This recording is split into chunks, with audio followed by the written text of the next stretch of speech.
자, 아파트 매매가 이루어졌다 이렇게 신고를 했다가 갑자기 취소하는 사례가 점점 늘어나자 자, 이거 뭐 집값 올리기 위해서 허위로 계획했다가 취소한 거 아니냐? 이런 의혹이 나오고 있습니다. 어떤 상황인지 짚어보겠습니다. 그리고 지난밤에 비트코인 가격 또다시 큰 폭으로 출렁거렸습니다. 자, 일론 머스크의 오락가락 행보에 이어서 미국의 재무장관 제닛 옐런의 비트코인에 대한 강한 경고 때문이기도 한데요. 잠시 후에 어떤 상황인지도 짚어보겠습니다. 지금까지 경제읽기 브리핑이었습니다.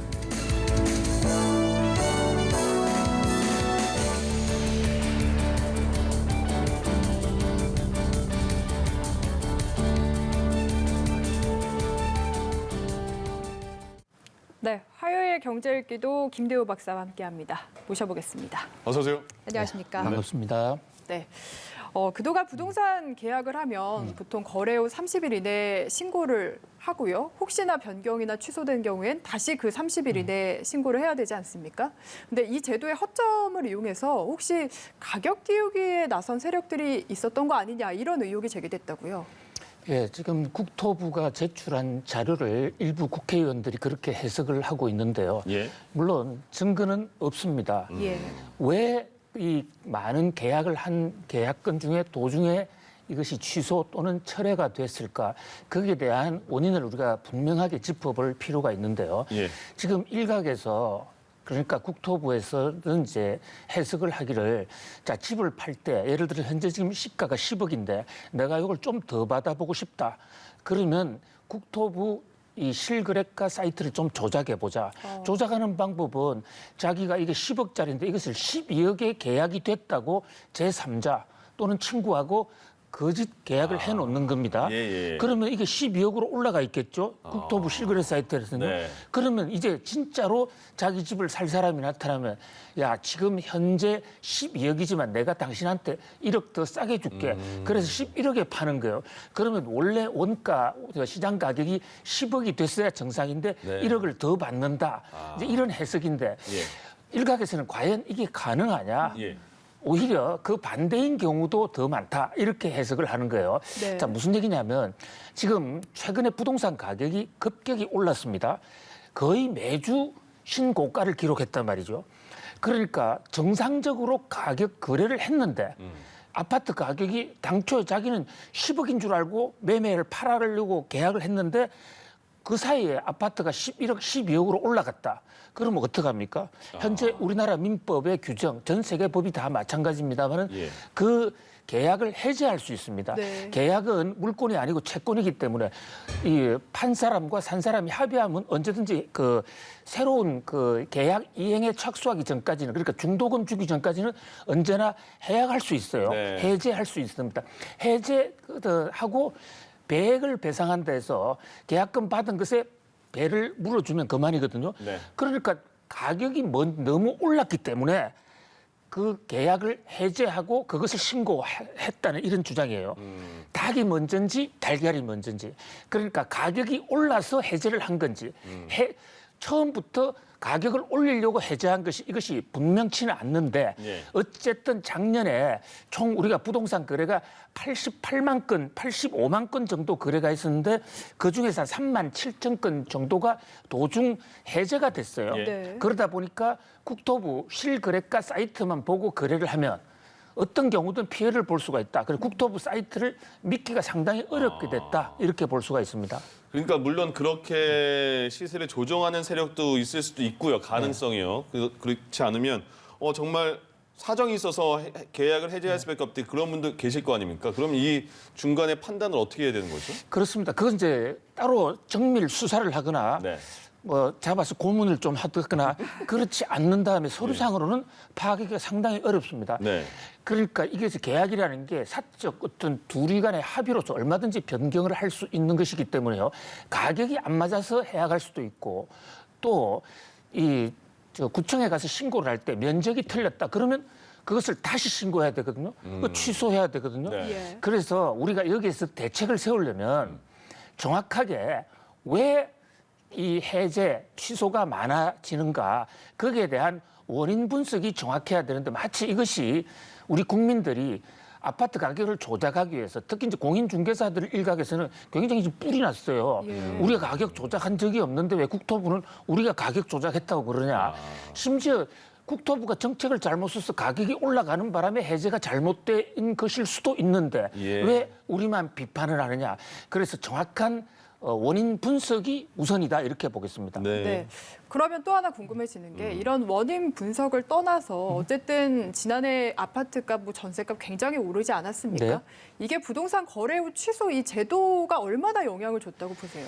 그래서 그 보다 근본적으로는 수요와 공급이 결국은 공급보다도 수요가 많거나 또는 앞으로 수요가 공급보다 더 많을 것이다. 거꾸로 말씀드리면 공급이 더 많아질 것이라는 이런 시장은 일정 기간이 지나면 그것을 경제학에서는 장기라고 그러는데 인더 롱런에 가면 결국 수요 공급에 따라 가격이 형성되는 것이고 이런 어떤 이 거래 기법에 따른 가격 등록되는 것은 정부가 제도를 조금만 보완해 주거나 좀 완화하면 고칠 수 있는 문제다. 물론 일각에서 지금 주장하는 대로 가격 조작을 하는 사람도 있을 것입니다. 그런 사람에 대해서 좀 전수조사를 해볼 필요가 있어요.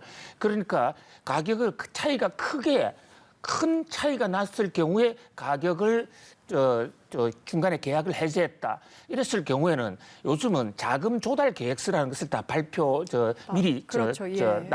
제출을 하게 돼 있거든요. 그런 걸 가지고 좀 정밀 조사를 해보면 잡아낼 수가 있고 오히려 정부가 작년에 이 부동산 거래 신고 마감일을 그러니까 기한을 60일에서 30일로 당겨버렸어요.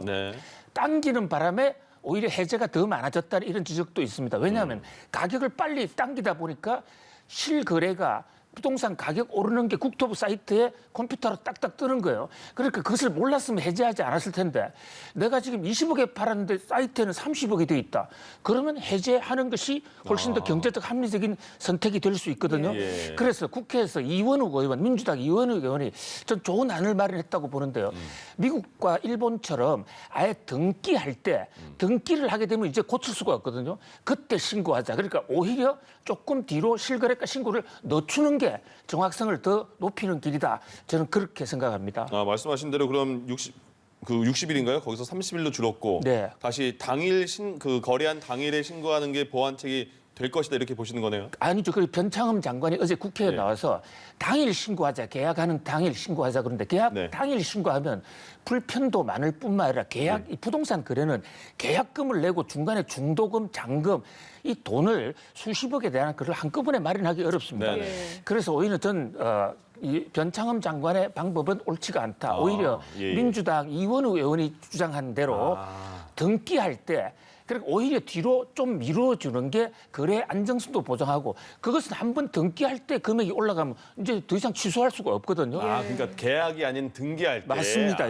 선진국에서는 다 그렇게 하고 있습니다. 그러면서 중간에 부정대로 가려내면 되는 것이지 마치 일반 국민들이 부동산 가격 신고를 거짓말로 해가지고 집값을 올렸다. 이것은 국토부가 집값 상승의 책임을 자신이 져야 될 것을 국민들에게 전가하는 것이 아니라 이런 오해도 줄 수 있기 때문에 좀 발표에 좀 신중을 기해야 된다 이렇게 봅니다. 어찌됐든 제도 보완이 좀 필요해 보이고요.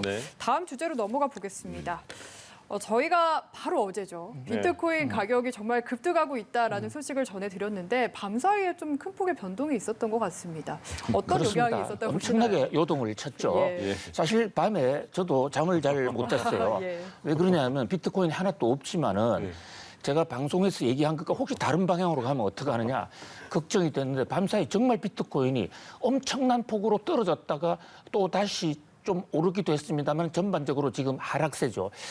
지난 밤에 있었던 가장 큰 변수는 역시 제닛 옐런 미 재무장관입니다. 이 미 재무장관이 뉴욕타임즈 컨퍼런스에 나와서 아주 강력한 톤으로 비트코인 투자하지 말라라는 강력한 신호를 줬거든요. 원래 이 경제 다루는 사람, 특히 통화를 다루는 사람은 말을 과격한 용어를 잘 안 씁니다. 상당히 마일드하게 속으로는 강력한 메시지를 주고 싶어도 겉은 평온하게 하는 스타일인데 특히 제닛 옐런 장관은 그렇습니다. 그런데 제닛 옐런 장관 어저께는 비트코인 일생에 도움이 안 되는 투기 상품이다. 이거 투자했다가 신세 망칠 수 있다. 그리고 전력 소비를 해서 나라를 망친다. 그래서 이런 거래는 특히 불법 거래로 활용되기 때문에 없어져야 될 것이다. 이런 식으로 강력한 톤으로 얘기했어요. 네. 하루 전날 머스크 선생이 예. 또 지금 저 비트코인 가격이 높다. 예. 먹었다. 높은 것 같다. 이 두 가지가 겹치면서 비트코인 가격이 아주 폭락을 했다가 올랐다가 또 다시 떨어지는 예. 그야말로 요동을 쳤습니다. 그러니까 그렇게 그런 그 파파머스크나 제니 옐런이 그렇게 위험성을 경고해도 투자자들한테는 그래도 매력적인가 봐요. 우리 보니까 국내 투자자들이 주식 빼서 거기에 또 투자하는 사람들이 많나 봐요.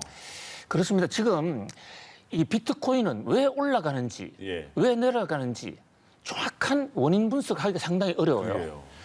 왜냐하면 다른 그 어떤 지수도 개발이 되어 있지 않고 네. 또 누가 사는지 누가 파는지도 깜깜이 속이기 때문에 일반 주식처럼 그렇게 명쾌하게 나오지 않거든요. 그러니까 주가가 떨어지면 이게 저가 매수할 타이밍이 아닌가 또 이렇게 생각하는 사람도 있고 예. 또 지난 2017년에 비트코인 가격이 크게 떨어졌다가 3년 만에 다시 오르기도 하지 않았습니까? 그래서 앞으로도 이런 요동장세, 말 한마디에 올랐다가 말 한마디에 떨어지는 이런 양상이 앞으로도 계속 반복이 될 것으로 보이는데 예.